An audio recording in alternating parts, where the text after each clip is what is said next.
ఇక తిరుపతికి పోవాలంటే మనకు ఒక పెద్ద పరీక్షనే ఉంటుంది. ఎందుకంటే టైంకు టికెట్లు దొరకవు. తత్కాల బుక్ చేసుకుందామంటే బాగా పైసలు పెట్టాలి. పోనీ ప్రైవేటు బండ్లలో పోదామంటే మొత్తం జేబులకు లూటీలు అవుతాయి. ఇక ఎప్పుకుంటా పోతే ఒకటి కాదు రెండు కాదు, రైల్లో పోవాలంటే ఏడానో బాత్రూంల కాడ పైకాన్ల కాడ కూర్చొని కిక్కిరిసి గబ్బు వాసనలో పోయే పరిస్థితులు ఉంటాయి. ఎందుకంటే ప్రతి ఒక్కరికి 7 కొండల ఎంకన్నా ఆశీర్వాదం కావాలి అని ఉంటుంది కదా. ఇక అటువంటి పరిస్థితులల్లో రైల్వే శాఖ బాగా ఆలోచన చేసి ఒక అద్భుతమైన ఏమంటారు గుడ్ న్యూస్ ఇచ్చిందయ్యా మన కోసానికని.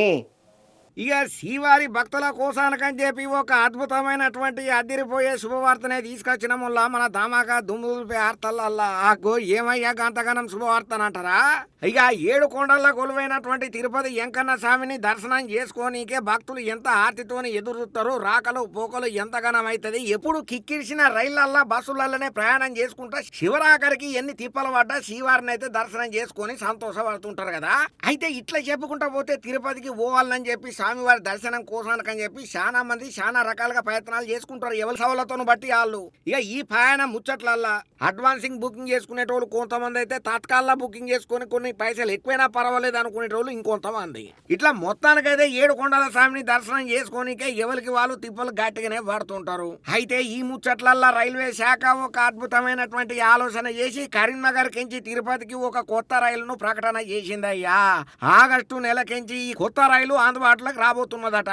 నాందేడ్ కించి వయా జగిత్యాల, కరీంనగర్ కించి తిరుపతికి ఈ కొత్త రైలును అందుబాటులోకి దేబోతున్నారట. అయితే దీనిలో ఒక చిన్న మతలబ్ కూడా ఉన్నది. ఈ రైలు ప్రతి గురువారం ఆదివారం మాత్రమే నడుస్తుందట. ఇక ఈ ముచ్చట్లలో భక్తుల రద్దీని దృష్టిలో పెట్టుకొని వచ్చే నెల 2వ తారీఖు నుంచి కొత్త రైళ్లను అందుబాటులోకి తెస్తున్నారయ్యా. ఇక ఈ ట్రైన్ ముచ్చటకత్తే శనివారం సాయంత్రం 4:50 నాందేడ్ కించి బయలుదేరి ఆ తర్వాత జగిత్యాల రైల్వే స్టేషన్ కి వచ్చేసరికల్లా 8:40 అవుతుంది. ఇక అక్కడ నుంచి కరీంనగర్ కు 9:40 చేరుకుంటదయ్యా. ఇక దాని తర్వాత పెద్దపల్లిలకు రాత్రి 10:05 జమ్మికుంట వరంగల్ కించి ఆదివారం పొద్దుగాల 11:30 తిరుపతి స్టేషన్ కు ఈ రైలు చేరుకుంటదయ్యా.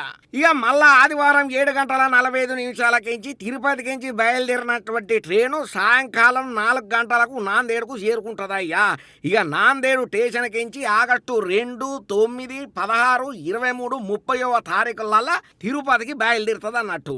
ఇక దాని తర్వాత మళ్ళా నాందేడుకు తిరిగి పోతుంది అన్నట్టు. ఇక కొత్తగా ప్రవేశపెట్టిన ఈ రైలు ప్రయాణికులకైతే మత్తు హ్యాపీ అనిపిస్తున్నది. రైల్వే శాఖ ఇచ్చినటువంటి ఈ అవకాశాన్ని ప్రతి ఒక్కరూ సద్వినియోగం చేసుకోవాలని చెప్పి రైల్వే శాఖ చెప్తున్నదయ్యా. ఏమైనా కూడా తిరుపతికి పోవాలని చెప్పి ఎన్నో తిప్పలు పడేటోళ్లకు ఎంతకో కొంత జరంత ఇది పానం నిమ్మలమయ్యే ముచ్చటనే చెప్పాలి.